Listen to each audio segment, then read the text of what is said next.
Jai Shri Krishna Chaitanya Prabhu Nityananda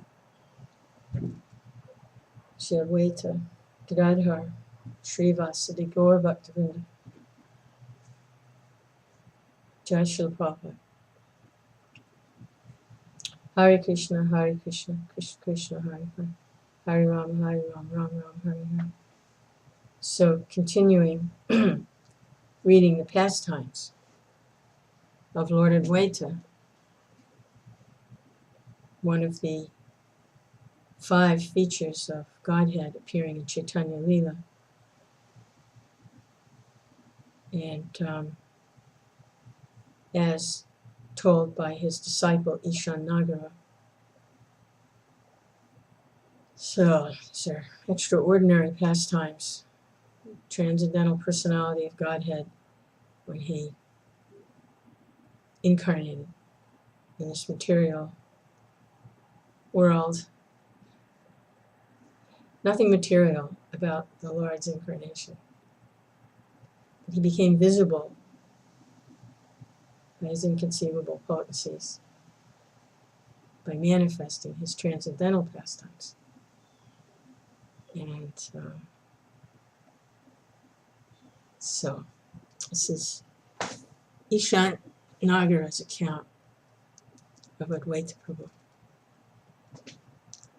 It's chapter 4. All glories to Sri Chaitanya. All glories to Sitanath. All glories to Nityananda, along with all the devotees. I want to offer my obeisances to Prabhupada, my spiritual master, and thank him for allowing this reading. Jai Shri Prabhupada. Advaita Prabhu then engaged in the service of his parents, obediently carrying out their orders. For the next 1 year, the two were immensely pleased to accept service in this way from the Lord. Then one day Kuvera said to Kamalaksha, "You have appropriately served your father and mother. Whoever devotedly serves his father and mother will enjoy increased lifespan, wealth, and fame. Now, listen as I tell you something confidential. Your mother and I have both passed 90 years. A flower airplane will soon come for us.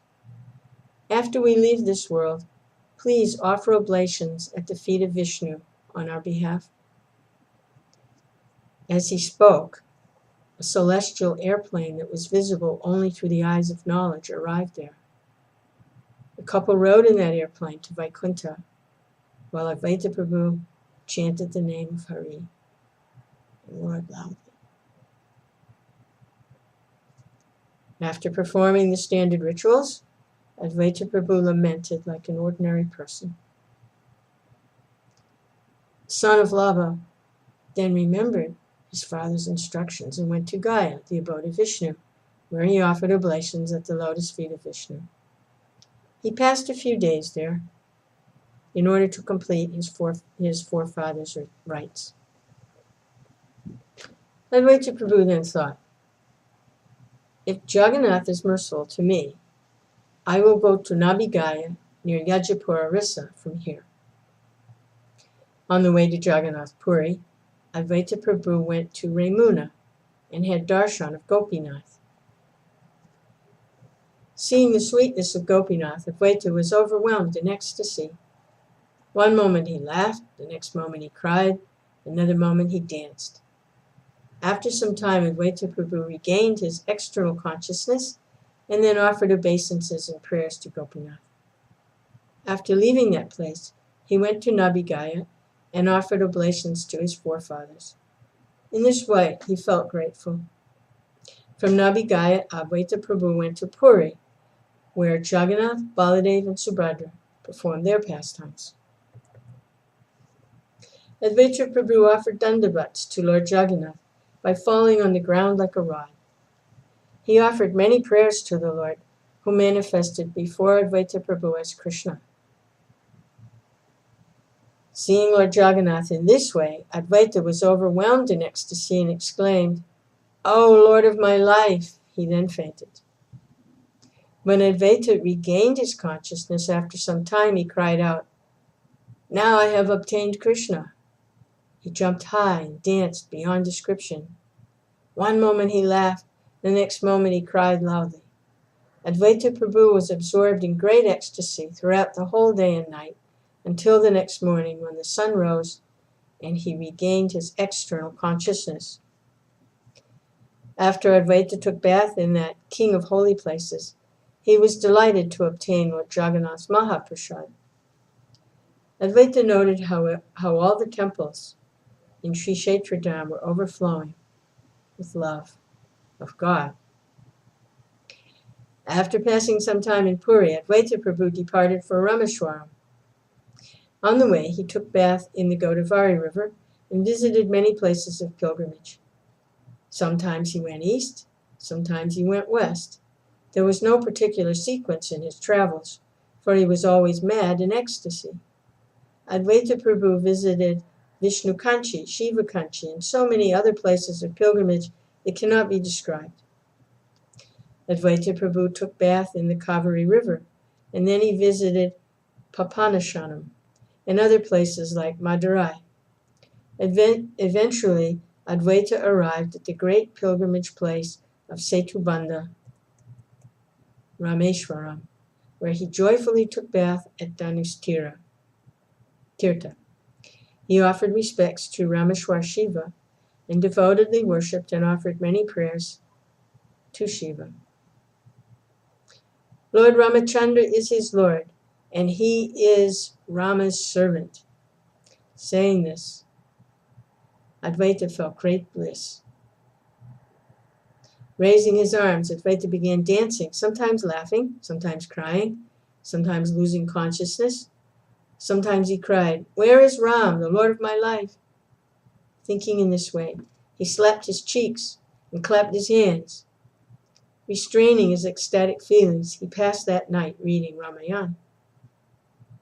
Thereafter, Advaita Prabhu visited many other holy places until he eventually arrived in Udupi. Many saintly followers of Srila Madhvacharya were residing there, relishing the nectar of devotional service.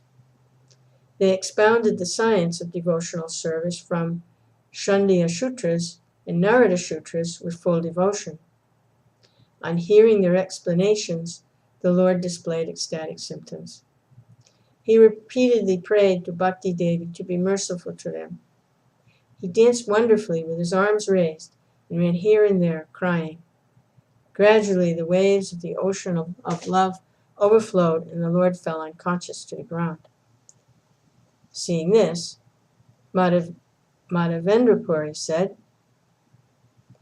"He must be situated on the highest platform of devotional service. An ordinary living entity cannot display such symptoms of love. He must be situated in transcendence on the spiritual platform. He is drinking the elixir of pure love and enjoying internal bliss with no external consciousness. All the symptoms of a great personality are manifest in his body. I can understand that he has appeared to deliver the whole world."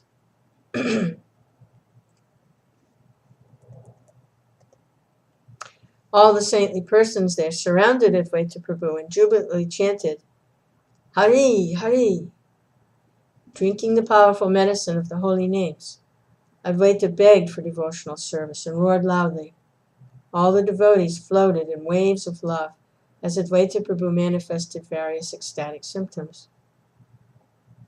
After some time, when Advaita calmed down, he offered his obeisances to Madhavendra Puri, who is like a desire tree. Overwhelmed in ecstasy, Madhavendra Puri embraced Advaita and then inquired about his name and residence.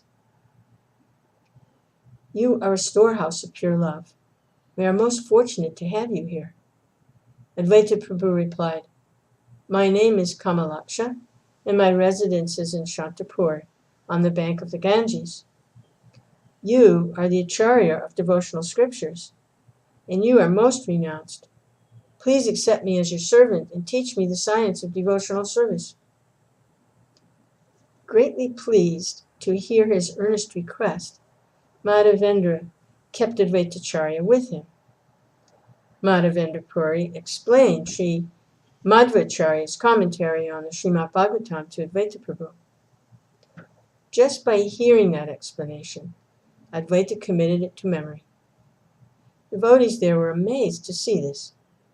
Then one day Advaita told Madhavendra Puri, "By the present influence of Kali, living entities are not accepting devotional service. Wherever one goes, he sees only unclean habits. One never even hears the name of Krishna. I don't find any means for the people's deliverance. Please suggest some means." Madhavendra Puri said, "Kamala Laksha, you are an ocean of compassion.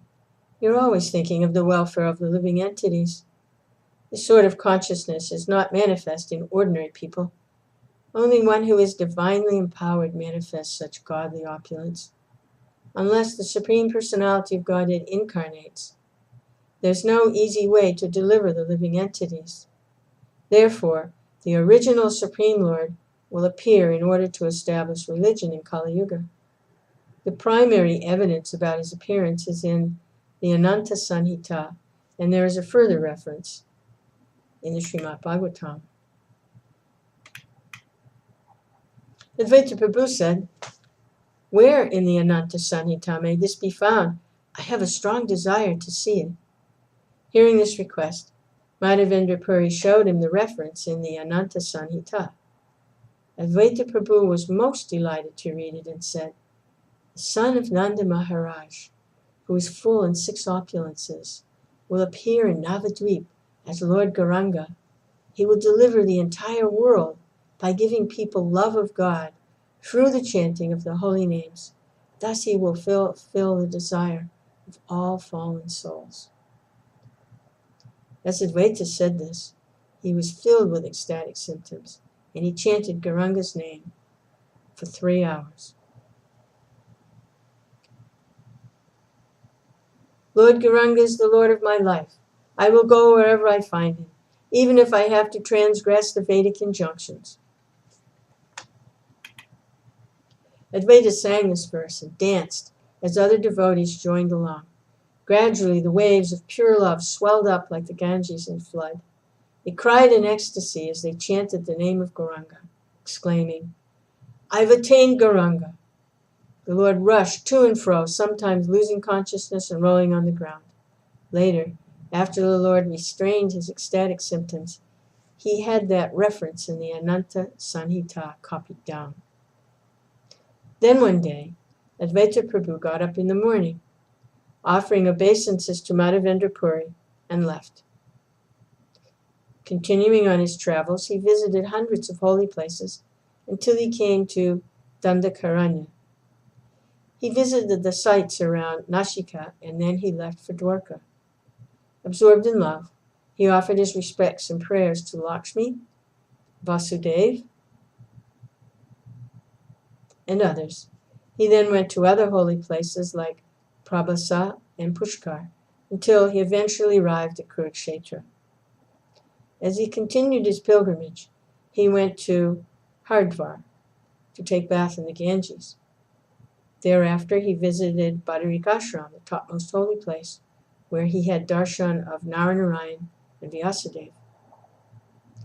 After he danced in ecstasy and offered his obeisances, he continued with his travels.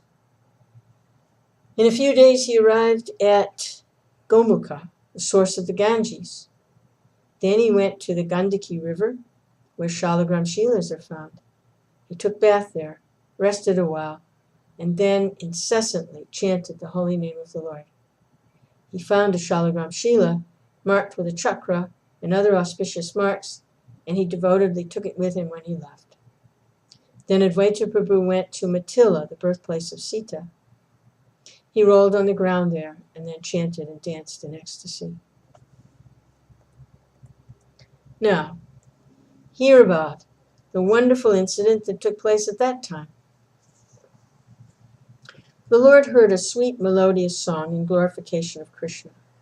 He rushed in the direction of the sound and found a first-class Brahmin sitting under a banyan tree, singing the nectarine glories of Lord Krishna, like a Gandharva. Advaita Prabhu was struck with wonder on hearing the descriptions of Krishna's form. He was filled with love and embraced the Brahmin. On the pretext of embracing the Brahmin, Advaita bestowed his mercy by giving him love of God, just as an iron is turned into gold by the contact of touchstone. The Brahmin understood that Advaita was the Supreme Lord and offered him obeisances. Advaita remembered Lord Vishnu and asked the Brahmin his name and the name of the author of the nectarine song. Advaita Prabhu said, "Such a sweet composition is hardly heard, and the pleasing sound of your voice is most excellent. I became intoxicated by hearing that nectarine song of yours, and out of attraction I came running here." The Brahmin said, "My name is Vidyapati. Since I am maintained by the king, my consciousness is contaminated. I composed this song in this maddened condition. You became pleased with the song because you are a Paramahamsa, who has accepted the essence of everything. Otherwise, who has the power to attract you? You have delivered me simply due to your saintly qualities." Advaita Prabhu said, "What to speak of ordinary living entities? Even Krishna himself is attracted by your nectarine song. By some great fortune, Krishna has bestowed his mercy on me, and I am able to associate with Vidyapati, the composer of this song." Saying this, Advaita embraced him again and then started for Ayodhya, while remembering Lord Harih. At Ayodhya, he saw the birthplace of Lord Ramachandra. He offered his obeisances, and his hair stood on end, remembering the wonderful pastimes of Lord Ramachandra. He cried profusely in ecstasy. As the waves of the ocean of love overflowed, he shouted, "Kill Ravana!" In this ecstatic mood, Advaita Prabhu imitated the pastimes of Lord Ramachandra. After some time, Advaita regained his composure and took bath in the Sarayu river, where he saw the pastimes of Lord Ramachandra's bathing. Thereafter he continued on his travels. Eventually, Advaita Prabhu arrived in Varanasi, where he took bath in the Ganges river at Manikarnika Ghat. Seeing the Adi Keshava deity, Advaita blissfully offered his obeisances and many prayers. Advaita Prabhu then went and chanted and danced in ecstatic love before Bindu Madhava. His ecstatic feelings grew as he repeatedly offered obeisances and prayers. With folded hands, he prayed to the Lord, "O Madhava, O Harih, how wonderful is your mercy on me. Your transcendental form is like a kalpa-vriksha tree. It fulfills the desires of your devotees. You give liberation here, even to one who is spiritually dead. Your glories are not understood by even Lord Brahma or Lord Shiva, so how can an insignificant being like me describe your glories?" Advaita Prabhu then went in an ecstatic mood to the temple of Vishveshvara in order to instruct people how to worship Lord Shiva. Advaita Prabhu requested Lord Shiva for the benediction of devotional service. He offered prayers and then chanted and danced with raised arms. After offering his obeisances, Advaita went to the temple of Annapurna Devi and offered prayers to the goddess. Advaita Prabhu offered his respects to the goddess and then went to visit various other holy places where he had darshan of Lord Shiva and other demigods. In his travels, Advaita explained the supremacy of devotional service to many yogis, sannyasis, and renowned saintly persons. One evening, Advaita Prabhu met Sri Vijay Puri, a topmost devotee of the Lord. They blissfully discussed topics of Krishna and then laughed and cried while chanting the name of Govinda.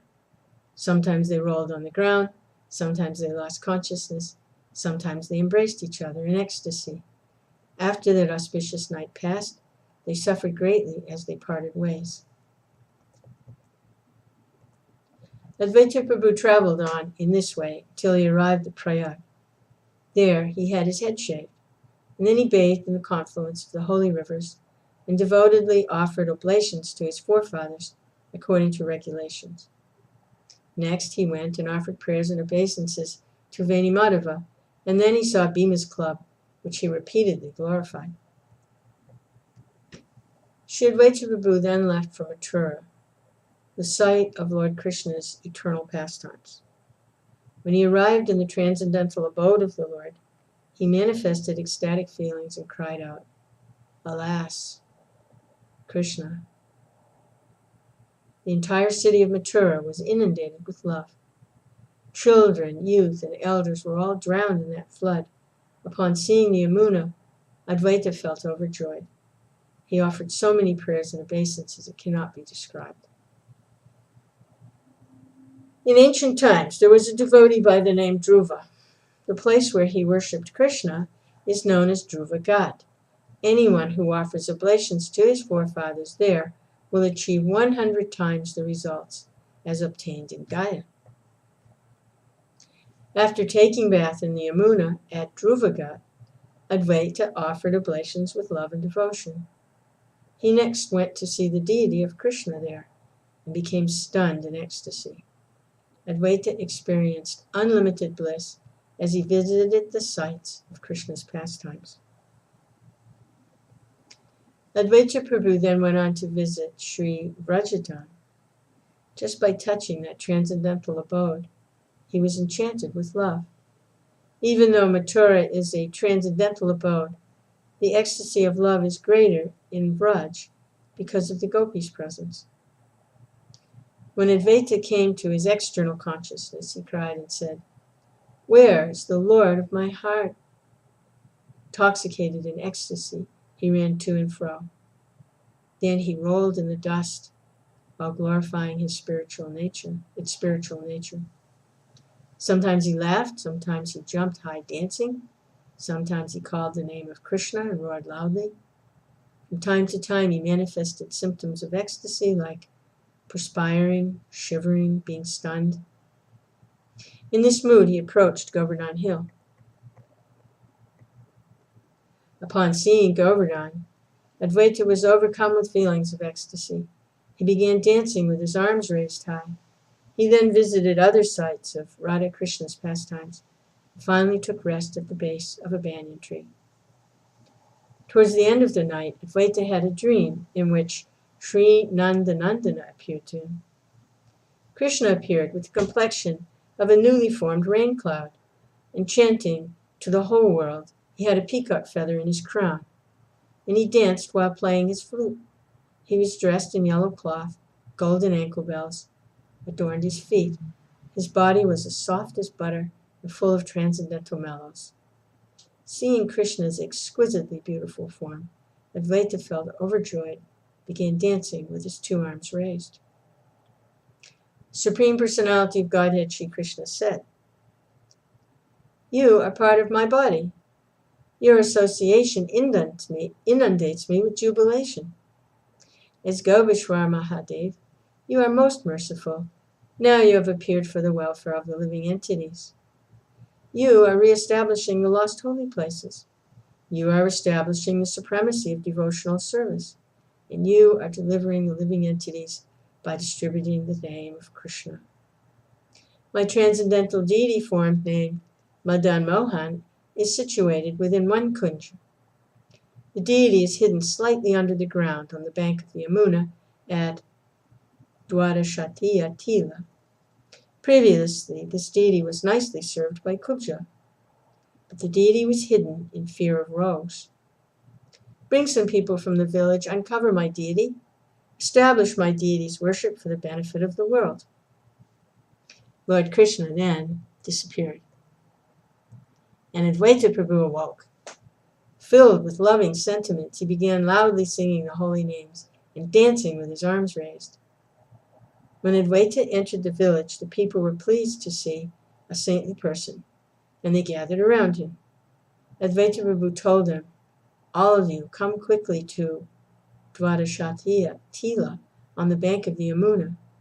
Everyone, young and old, come with me and we will uncover a beautiful threefold bending deity of Krishna." Everyone became jubilant on hearing his words. They quickly brought their axes and shovels and hurried to the spot. Then, with great efforts, the Vrajvasis took the deity out. When they saw the deity's wonderful form, everyone became completely enchanted. They built a straw hut under the banyan tree and then bathed and installed the deity there. Advaita Prabhu engaged one qualified Brahmin Vaishnav in the service of the deity and then went on Vrindavan parikrama. Now, hear what took place by the will of Providence. Some wicked Yavanas heard about the deity installation. They considered breaking the deity and thus smashing the Hindu's pride. They conspired together in this way, and then they went with weapons to Advaita Vat. Fearing the wicked Malechas, Madan Mohan hid under some flowers as a cowherd boy. When the Malechas entered the temple, they could not find the deity, so they went away frustrated. When the Brahmin priest came to worship the deity and found him missing, he cried out in lamentation. Then one child told the Brahmin that some Malechas had come to create mischief. Thinking that the Malechas had taken away the deity, the Brahmin thought that he had lost the Lord's favor. He was thus aggrieved and abstained from eating. Later in the evening, Shri Advaita Prabhu arrived there. The Brahmin related the incidents to Advaita, who wept on seeing the empty temple.